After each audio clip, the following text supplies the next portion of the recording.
नमस्कार बंधुरा आमी एपी लाइफस्टाइल थेके प्रतिमा मंडल आपनादेर सकलके जानाच्छि अनेक अनेक स्वागत अनेक अनेक भालोबासा। आज के निये एसेछि आरो एकटी रान्ना डिमेर आलू कचु दिये झाल। तो चलुन देखे नेওয়া যাক रान्नाटा आमी किभाबे करछि। एकदम घरोया भावेई करब। तो चलुन। तो रान्नाटी करार जन्य आमी किन्तु बंधुरा एखाने समस्त किछु रेडी करे नियेछि। डिम सिद्ध हये गेछे, आलू कचु लम्बा लम्बा करे केटे नियेछि, पेंयाज आदा काँचा लंका रसुन टमेटो और এইদিকে ডিমগুলো আমি হাফ হাফ করে কেটে নিচ্ছি। তো বন্ধুরা তোমরা যারা কচু পছন্দ করো না তারা কচুটা না দিলেও চলবে, আমি খুব কচুটা পছন্দ করি তার জন্য কচুটা দিয়েছি।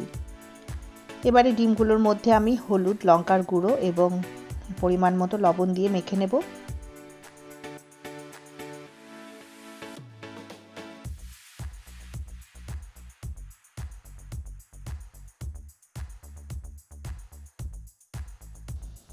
রান্নাটি খুব সাধারণ এবং সম্পূর্ণ ঘরোয়া রান্না।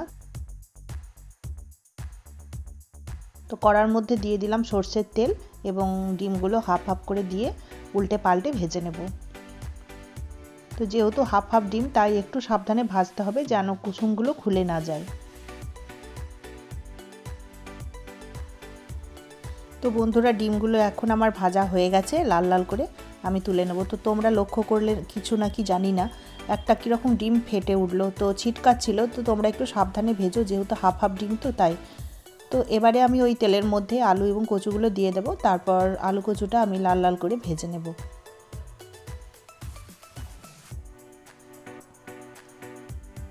তো এই যে বন্ধুরা আলু কচুগুলো আমার কিন্তু একদম লাল লাল করে ভাজা হয়ে গেছে। তো এগুলোও কিন্তু তুলে নেব।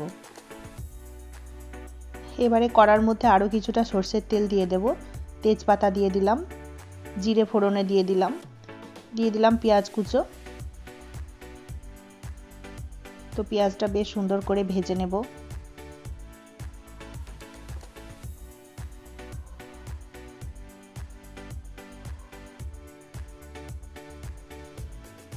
পেঁয়াজটা কিছুক্ষণ ভাজা হয়ে গেলে তারপর দিয়ে দেব টমেটো কুচি। এবার টমেটোটা দেওয়ার পর আরও কিছুক্ষণ ভেজে নেব।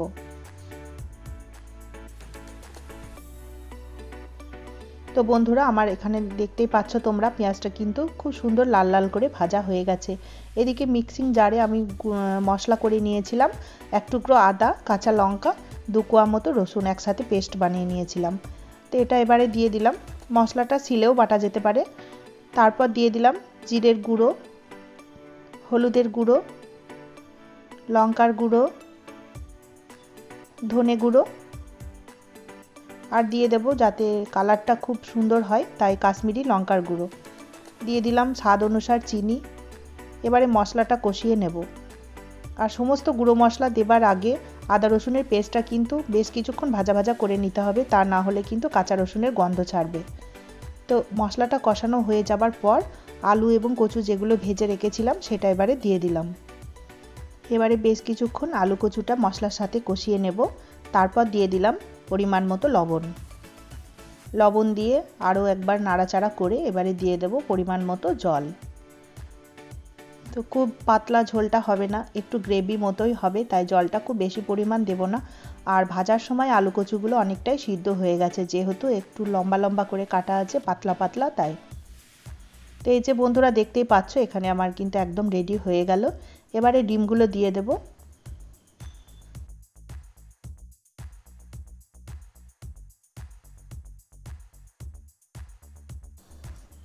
ডিমগুলো দেওয়া হয়ে গেলে তারপর সামান্য কিছুটা গরম মশলা ছড়িয়ে দেব। যদি কেউ গরম মশলা পছন্দ করতে না চাও তাহলে গরম মশলাটা স্কিপ করতে পারো, যেহেতু একদম ঘরোয়া রান্না তাই গরম মশলা না দিলেও চলবে।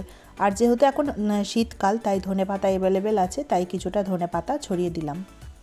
তো একদম ঝোল রেডি হয়ে গেছে। এদিকে আমার আলু কচুগুলো সিদ্ধ হয়ে গেছে। এবারে আমি একটি পাত্রের মধ্যে ঝোলটা তুলে নেব।